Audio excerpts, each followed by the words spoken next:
حم. السلام عليكم أصدقائي، عاملين إيه؟ يا رب تكونوا بخير. بعد انقطاع ده من 4 أشهر كاملين، يعني ليه؟ بسبب إن أنا علق من الآخر، يعني بدون أي حاجة يعني. انا ما وريش حاجه النهارده، ولا ورايا حاجه بكره، ولا ورايا حاجه امبارح. انا طول عمري ما وريش حاجه. انا طول عمري ما وريش حاجه. انا المواطن اللي ما وراهوش حاجه. جات لي فترة كده، فترة الكسل العالمي بتاع كل مرة يعني. فعلى العموم يعني احنا رجعنا، وانا ملاحظ ان انا ما غبت فترة الناس بقت تتفرج على الفيديوهات. فيديو التجميع جاب 2000 مشاهدة، فقلت بقى ارجع بقى، واخدين بالكو، واتطورت في المونتاج وفي الصور المصغرة، وهنروق مع بعض خالص. طبعا ما تنساش قبل ما نبدأ الفيديو تدعمنا بلايك وشير وسبسكرايب. موضوع فيديو النهاردة هيبقى محتاج كوباية شاي أو قهوة، لأن الموضوع هيبقى دسم عشان هو مقارنة. فياريت تجهز الحاجة دي ويلا نبدأ. السؤال اللي محير ناس كتير جدا الفترة دي: اشتري جديد ولا مستورد؟ وبالذات لما يجوا يشتروا. في الفيديو ده هقول لكم على الفرق ما بين التجميعات الجديدة والتجميعات الاستيراد، والفرق الشامل ما بينهم إذا كان من مميزات أو من عيوب. أول حاجة محتاجين نفهم الفرق الجوهري بين الجديد والمستورد. هنخش في الجديد الأول. الجديد يعني جهاز جديد حديث لسه نزل السوق بكل إمكانياته الجديدة والضمان اللي بيجي معاه، يعني من الآخر ولا هتبقى عايز تتشيك عليه، ولا هتروح لفني يفحصه لك، ولا الكلام ده كله. ده بيجي بكرتونته مقفولة جاية من الشركة عليك عدل، فاهمني؟ الاستيراد بقى او المستورد ده بيبقى غالبا جهاز مستعمل او مجدد. اللي بيقولك ان الاجهزه الاستيراد جديده قول له انت حمار، من الاخر ما فيش جدل او اي حاجه تانية تقولها له غير ده. هو حمار من الاخر. ليه؟ لان هي الاجهزه دي، الاجهزه الاستيراد عامه، بتيجي من بره بسعر اقل، لكن هل السعر الاقل ده معناه جوده اقل؟ خلينا نشوف في الفيديو ده. اول حاجه خلينا نتكلم عن الاجهزه الجديده. الاجهزه الجديده بتتميز انها معموله عشان تناسب احدث التقنيات. يعني لو انت محتاج جهاز العاب والشغل اللي بيعتمد على برامج تقيله زي الجرافيك والتصميم، الجديد هيكون خيارك المثالي. بس ده لا يعني ان الاستيراد وحش حتى الان، فاهمني؟ انا بقول لك ان الجديد بيبقى اقوى من الاستيراد غالبا في كل الاحوال، لو اتحط في مقارنه مع بعض في الاجهزه التقيله زي ادوبي بريمير، زي فاينل كات، الحاجات دي.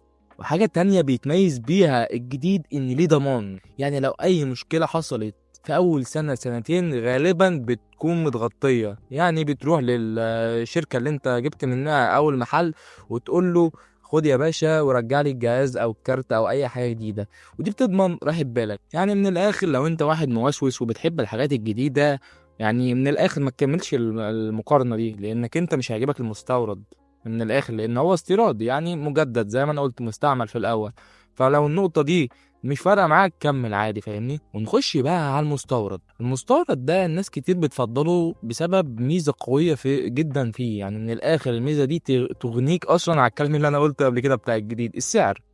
يعني المستورد عكس الجديد. الجديد بيبقى غالي دايما، وبالذات في الظروف اللي في مصر فيها بسبب الدولار والكلام الاستيراد والكلام ده كله، الاجهزه المستورده. الاجهزه الاستيراد غليت والاجهزه الجديده غليت، بس الاجهزه الجديده استيل اغلى فرق كبير من المستورد. فعشان كده تلاقي اغلب الناس بترشح لك كيسات الاستيراد زي الاي 5 جيل الرابع، اي 5 جيل خامس سادس. يعني انا الصراحه من يومين شفت واحد بيبيع اي 5 جيل تامن على انه استيراد. انتوا متخيلين؟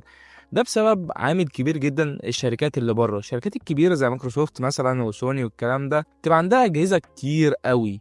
فعشان كده الاجهزه دي لما بتقدم يا اما بترميها يا اما بتباع خرده، بتباع في اي نصيبه. فاصلا لو جت الاجهزه دي مصر من غير التجار الجشعين اللي موجودين في مصر، لو جت يعني الاجهزه من بره لهنا، مش هتكمل مثلا ربع سعر الاجهزه الجديده، ربعها، مش حتى نصها، مش هتكمل ربع سعر الاجهزه الجديده.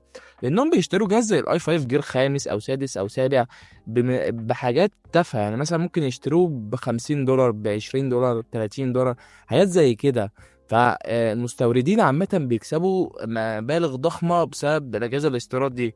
ليه؟ بسبب إن سعرها دايما بيبقى أرخص من الأجهزة الجديدة بفرق كبير جدا. وكمان الكيسات الاستيراد مش كلها بتبقى ضعيفة. الكلام ده كان زمان يا جماعة، أيام الزيون والكلام ده كله. يعني أنا كان عندي كيسة استيراد زيون إي، مش فاكر حاجة كده، كان بيشغل لي بيس 2013 بالعافية.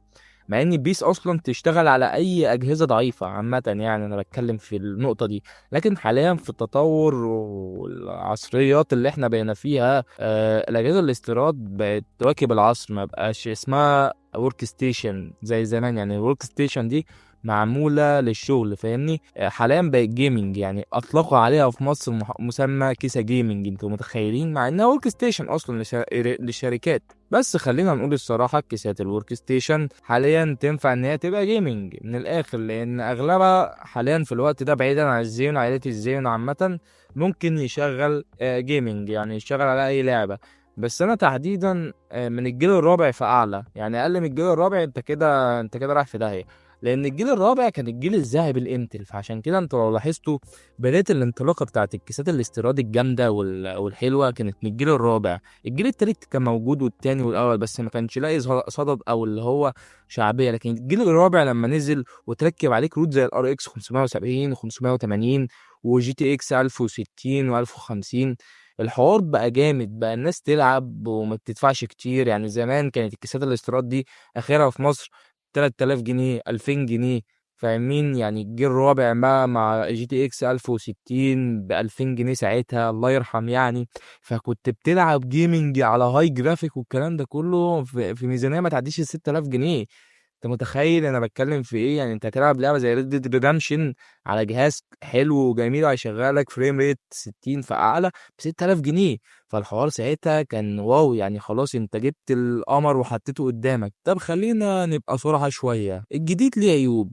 اه طبعا، اكبر عيب هو السعر. ممكن تدفع مبلغ كبير جدا على جهاز جديد وبعد سنة او اتنين تلاقي حاجة اقوى نزلت. زي ما في عيب قاتل للاجهزة الجديدة اسمه السعر، في عيب تاني قاتل للاجهزة الاستيراد اسمه الحالة. يعني ايه يا جو الحالة؟ من الاخر انت مش ضامن الجهاز اللي انت هتجيبه ده اذا كان حالته كويسة او حالته وحشة، او هيكمل معاك لغاية اخر السنة، او هيكمل معاك لسنتين تلاتة. يعني انت مش ضامن. وانا دايما دايما يا جماعة بقول في فيديوهاتي عن الاستيراد الكيسات، يعني بقول لكم لازم تعملوا فحص للكيسات دي بالذات ولاي حاجه مستعمله للبي سي. ليه؟ لانها ممكن تبقى بايظه اصلا، واللي بيبيعها لك ما يكونش عنده مثلا ضمير او اي حاجه، فيلبسها لك وتدفع انت الفلوس وتروح تقول له ده حصل ده سوى، يقول لك يا باشا امك في العيش ولا طارت من الاخر يعني. والموضوع ده بقى يحصل كتير بسبب ان الناس كتير جدا بقت تشتري استيراد وما بقتش تفحص ولا تعمل تشيك. يعني حاول تنزل برامج اللي هي الفحص قبل ما تشتري الجهاز، قبل ما تشتري تقول له في المحل او مثلا لو انت بتشتري من شخص قول له انا هفحص الجهاز الاول، عجبك عجبك، ما عجبكش يا باشا خلاص، فاهمني؟ علشان تبقى ضامن نفسك. دلوقتي السؤال اللي بيطرح نفسه، اختار ايه؟ لو انت بتدور على اداء مستمر وراحة بال ومعاك ميزانية محترمة هات الجديد. لكن لو عايز جهاز يقضي الغرض بأقل تكلفة بس مستعد تبذل شوية مجهود وتفحص وتعمل تشيك على الجهاز كله، يبقى المستورد هو خيارك. بس أنا عامة كجو بقول لك، لو أنت المستورد عامة أو القطعة المستوردة أو المستعملة اللي قدامك دي ما بينها وما بين الجديد فرق بسيط، تمام، لا جيب الجديد أضمن لك وأحسن لك. لكن لو أنت عملت تشيك على المستورد وشفت إن هو أحسن وإمكانياتك هي على المستورد والكلام ده كله، يا باشا جيبه محدش عارف يكلمك، تمام. بس ما تنساش وانت بتجيب الكيسة عامة او اللي هو التجميعة، ما تنساش اهم حاجة ودي بنوه عليها دايما مش عارف ليه، الشاشة. لازم تجيب شاشة محترمة، لانك لو جبت من الاخر تخيل كده اقول لكم بالطريقة العامية، تخيل كده انت بتروح الجيم، تمام، فبتبني عضلات، فانت بتمرن كل التمارين الا الرجل، مع ان الرجل دي هي اللي شايلاك، يعني من الاخر هي اللي مودياك وجايباك وعاملاك ومسوياك.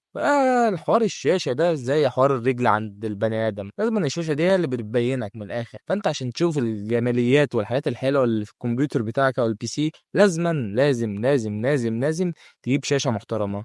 والشاشه دي انت تحطها قبل البي سي ذات نفسه، لانك لو جبت البي سي هتقعد جنبه، تمام، وتقعد تندب، فاهمني؟ لكن الشاشه ممكن تشغل عليها فيلم ومسلسل والكلام ده كله وكده. ودي كانت نهايه الفيديو بتاعنا، يا ريت اكون اسعدتكم، وان شاء الله عوده جميله جدا هتحصل، وفيديوهين في الاسبوع وثلاثه وهنروق عليكم. وانا بتاعكم من الاخر، انا بتاعكم لمده 3 4 اشهر قبل الفاينل. فدي كانت نهايه الفيديو بتاعنا، يا ريت تدعمنا بلايك وشير وسبسكرايب. يلا بيس.